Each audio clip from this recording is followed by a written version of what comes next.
China একটা কথা বলেন, তুমি যদি 1 বছরে ফলাফল চাও তাহলে তুমি মাছ চাষ করো, তুমি যদি 10 বছরে ফলাফল চাও তাহলে তুমি গাছ রোপণ করো, আর তুমি যদি 100 বছরে ফলাফল চাও তাহলে তুমি মানুষ চাষ করো।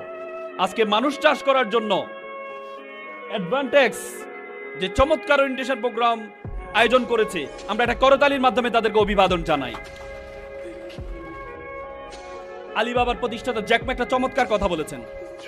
তিনি বলেছেন একটা বিড়ালকে, একটা বানরকে যদি একটা কলা দেখিয়ে আর $100 একটি নোট দেখিয়ে বলা হয় তুমি কোনটি নিবে, বানর কলাটি গ্রহণ করে নেয়, কারণ বানর জানে না এই $100 দিয়ে শত শত কলা কেনা সম্ভব।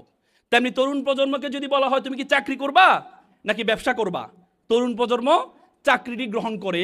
তরুণ প্রজন্ম জানে না ব্যবসা দিয়ে শত শত ব্যক্তিকে চাকরি দেওয়া সম্ভব। আপনি কেন ভাববেন